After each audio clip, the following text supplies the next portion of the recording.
She tore up his resume laughing, until the single dad walked in. As the new CEO, she held his Ursum up between two fingers like a dirty napkin, skimmed it for all of 3 seconds, and tore it clean in half. "Next," Brittany Hale said, and laughed. The torn halves fluttered onto the carpet of the Vantage Dynamics lobby. Ethan Cole bent down, calm, and picked them up. Behind the front desk, 2 recruiters watched and smirked. Trevor Dunn, her coordinator, didn't even cover his grin. "Sir, this is a professional building," Brittany went on, loud enough for the whole floor to hear. "We don't do walk-ins, and we definitely don't do." She gestured at his plain gray jacket, his worn folder, the 7-year-old girl coloring quietly in the waiting chairs. "This, bringing your kid to a job hunt? That tells me everything." 2 analysts by the elevator slowed to listen. A delivery courier paused at the door. Ethan said nothing. He folded the 2 halves of the Ursum together, neat, and slid them back into his folder. What Brittany Hale didn't know was that the man whose Ursum she just shredded had taken 3 dying companies and turned them into 9-figure rescues, and that the embarrassing gap on his Ursum was the 3 years he'd spent raising his daughter alone after cancer took her mother.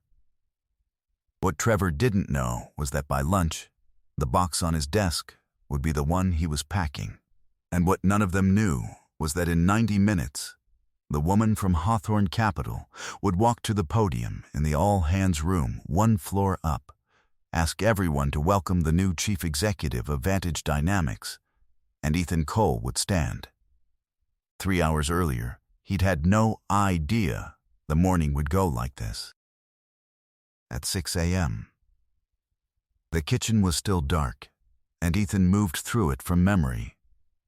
He measured the coffee by feel, started the eggs, and laid out 2 plates, because 2 plates was the whole shape of his life now. Down the hall, Mia was still a lump under her dinosaur blanket. He let her sleep the extra 10 minutes. He always did. The school had emailed the night before, teacher and service day, no classes, and the sitter had texted at 5 with a fever and an apology. So it would be the 2 of them today. He didn't mind. He'd built the last 3 years around exactly this, around being the one who was there, and he wasn't going to start resenting it now. He cracked the eggs one-handed, a habit from a kitchen and a marriage that didn't exist anymore. Claire had taught him that. "You hold the whole thing like it's fragile," she used to say. "And then you don't think about it, and it just works." She'd been gone 3 years in April. Some mornings the missing of her was a dull ache he could carry. Other mornings it stopped him with a plate in his hand. This was one of the second kind. He set the plate down, breathed, kept moving. On the counter sat a single sheet of paper, printed last night, 1 page, his name, a phone number, and a work history he deliberately left thin. No titles that mattered, no companies anyone would recognize. Just enough to look like an ordinary man looking for an ordinary job. Mia padded in at 6:40, hair everywhere, holding the stuffed rabbit she'd had since she was 3. "Is today the work day?" she asked. "It's the work day, Bug. Are you nervous?" He smiled. A little. It was the truth, just not the way she'd understand it. His phone lit up on the counter, face up. Eleanor Shaw, "We're confirmed for 11 Dow. Boards assembled by 10:45. The floor is yours, Mr. Cole." He turned the phone face down before Mia could climb up to look. "Who's that?" she asked anyway. "Someone I work with now," he said. "You'll meet her later." There had been a version of his life with a different shape. Boardrooms, red-eye flights, a phone that never stopped. He'd been good at it, very good, the kind of good that gets written up in business magazines. Right up until the afternoon, a doctor used the word aggressive about Claire, and the whole glittering machine of his career went silent in his ears. He'd walked out of the C-suite that month and never looked back. And for 3 years, his entire Ursum had been one line he'd never write down. Kept a little girl whole while her father learned how to grieve. People called that a gap. He called it the only thing he'd ever done that he was sure was right.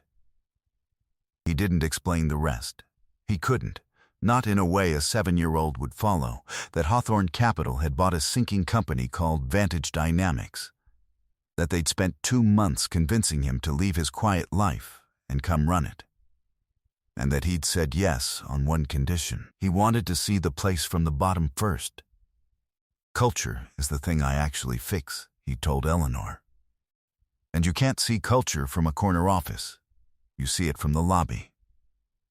So before he was anyone's CEO, he was going to walk in as a nobody and find out who Vantage really was when it thought no one important was watching.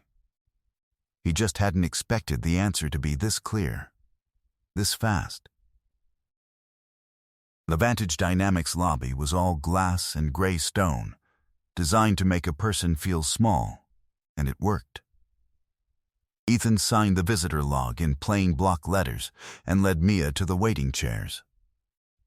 A coordinator behind the desk, name tag Grace Bennett, slid a paper cup of water and a little cup of crayons across the counter without being asked.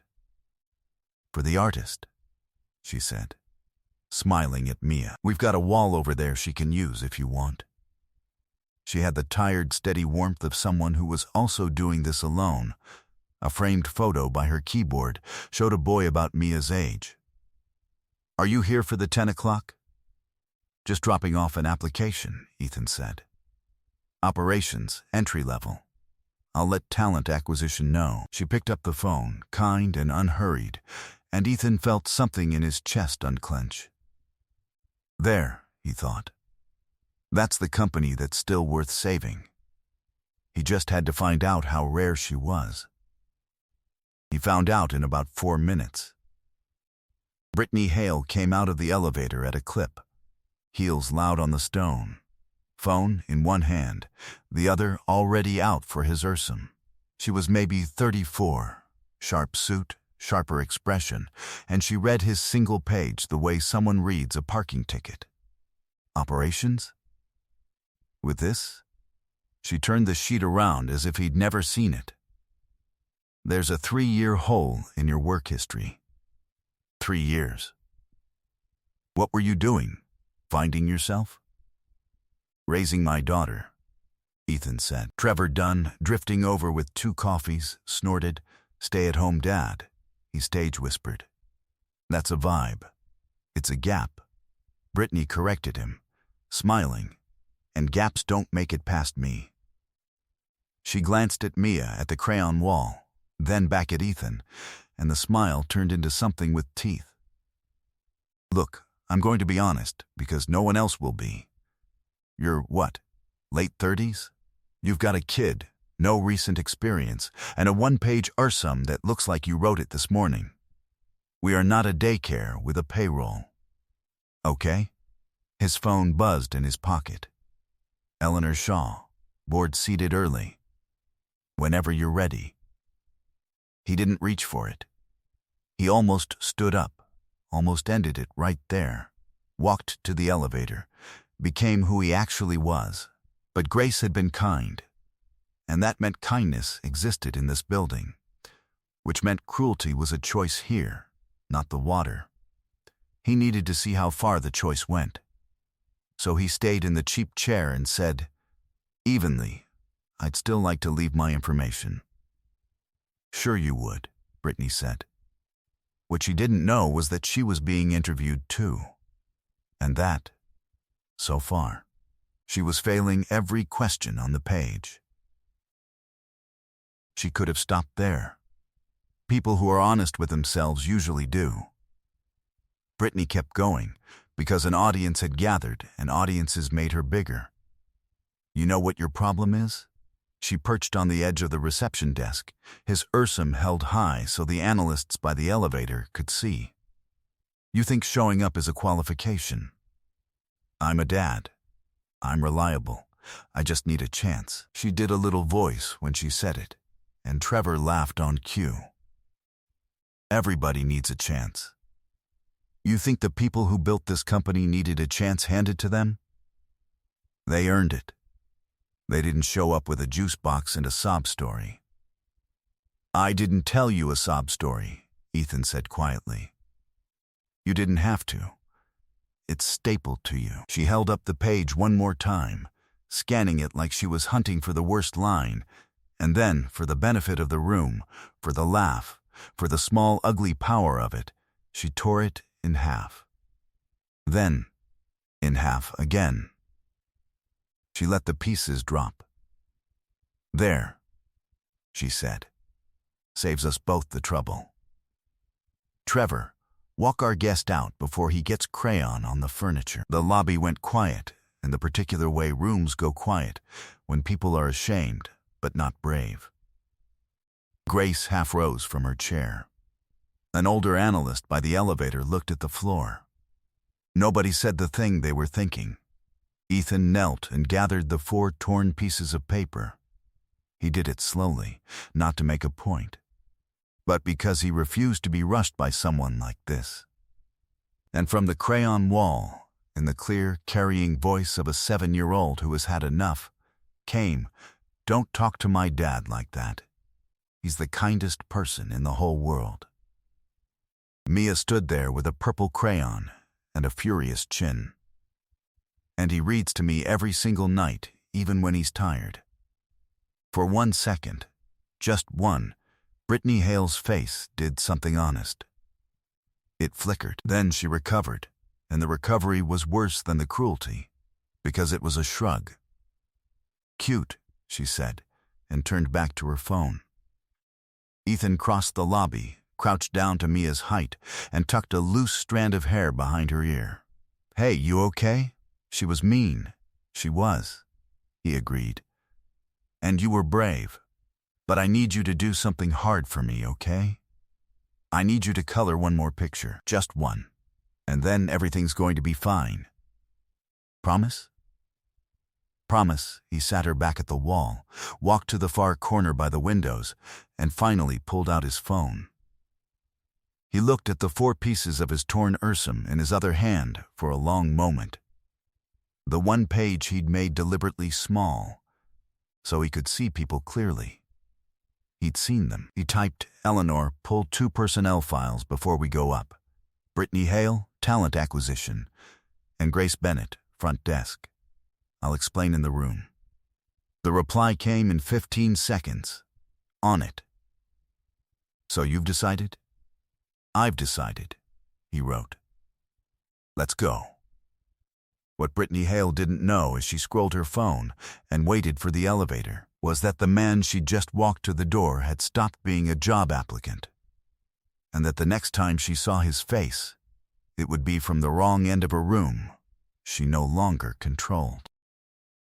The all-hands advantage dynamics ran every quarter, and nobody loved them, but today the email had said mandatory in bold, and there were rumors.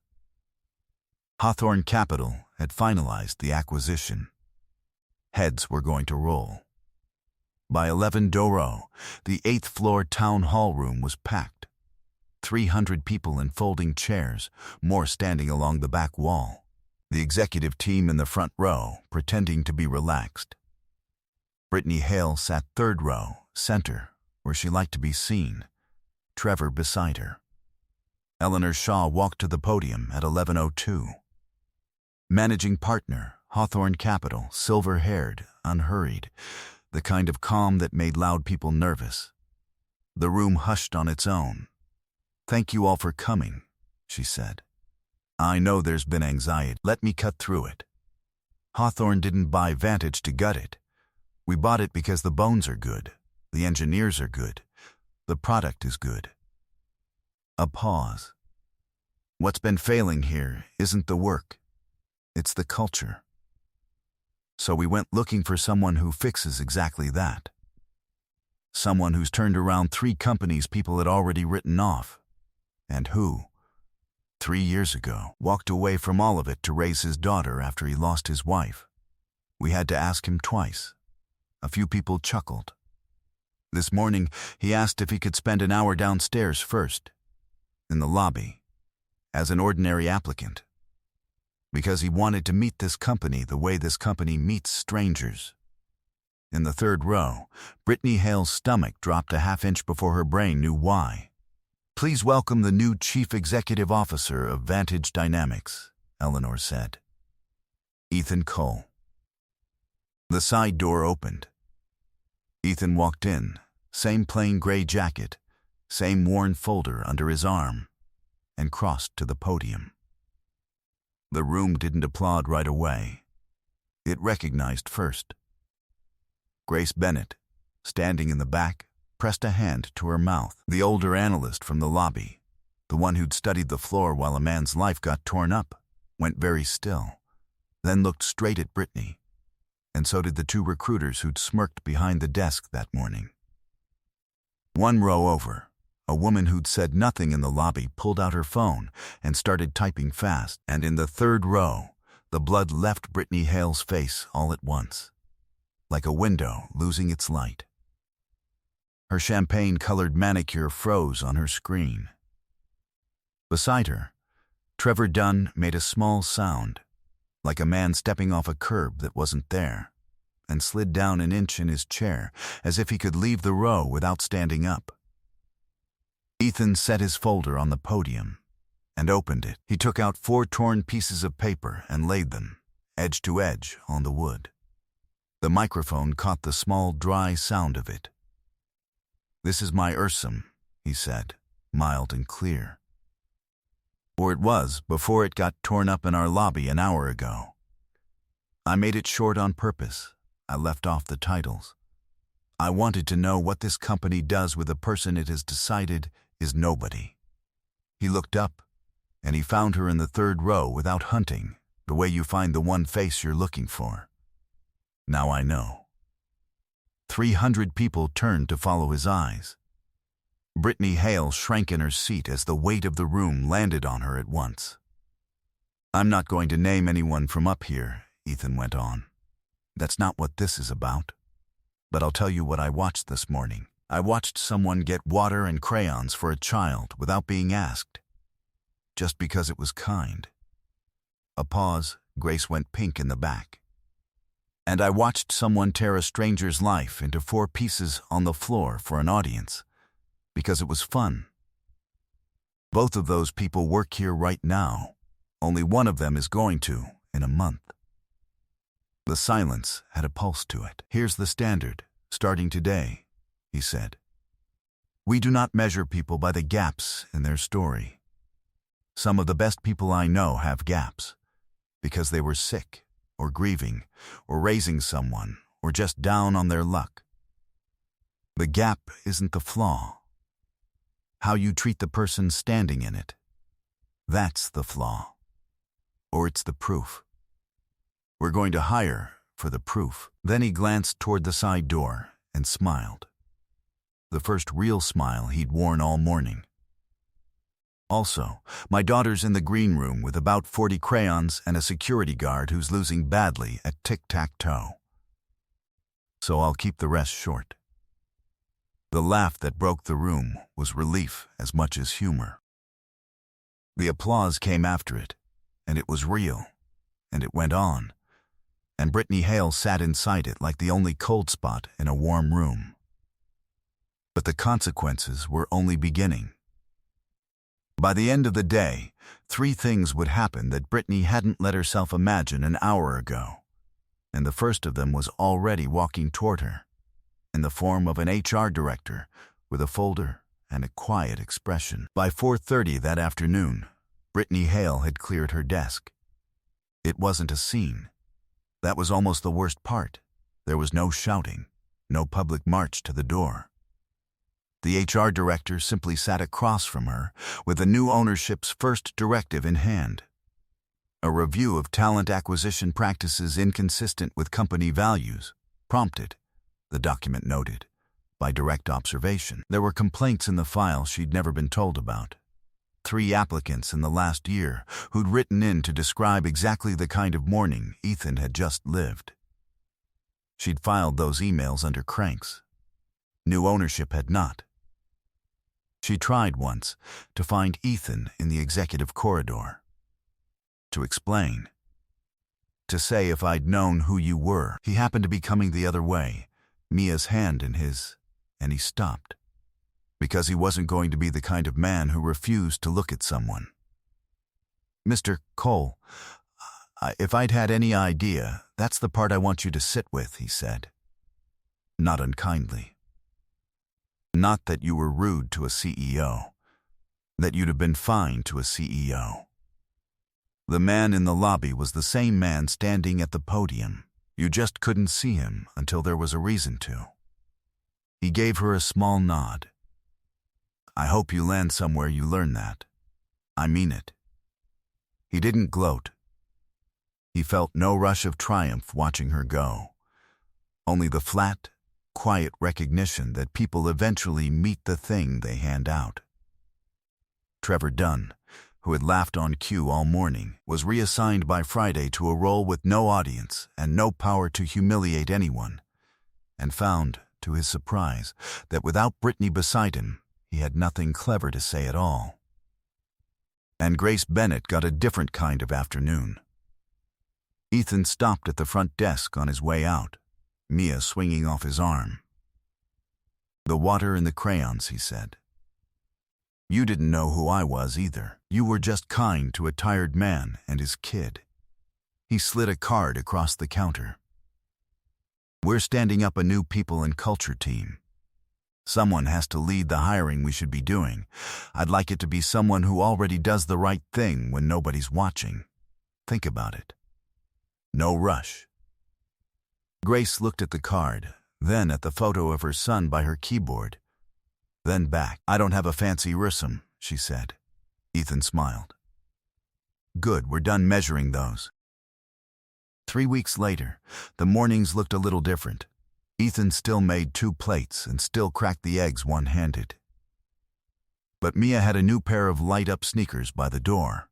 Purple, with stars, exactly the ones she'd asked for, and the bills on the counter were paid, and on the fridge, beside her latest drawing, hung a child's crayon portrait of a tall stick figure and a small one, labeled in careful letters, My dad, the boss. You're not really the boss of everyone, Mia informed him over breakfast, deeply skeptical. Pretty much everyone, he admitted. Even the mean lady? The mean lady doesn't work there anymore, Bug, but that's not the part I want you to remember. He set down his fork. What do we do when somebody decides we're nobody? Mia considered this with great seriousness. We're still nice. But we're brave. We're still nice. But we're brave, he agreed, and the missing of Claire moved through him gently this time. More like a hand on the shoulder than a fist. Advantage, the turnaround had a face on it now, and the face belonged to Grace Bennett, who ran the new hiring with a steadiness the place had never had. The first thing she'd done was pull every application Brittany had marked not a fit and read them herself. The second thing she'd done was bring her son's school calendar into the office and pin it to the wall, where anyone could see it, because that was the kind of place this was going to be. On a Friday, the 3 of them ended up at the same diner, Ethan, Mia, and Grace, with her son Leo, the kids having decided weeks ago that they were friends and that the adults were slow. Nobody called it anything. Grace passed Mia the last of the fries without being asked. Ethan caught it, the small reflexive kindness, and found himself smiling at nothing. Across the table, Leo was teaching Mia some elaborate game with sugar packets, and the 2 of them were laughing. And Grace looked up and caught Ethan watching and didn't look away. What? She said.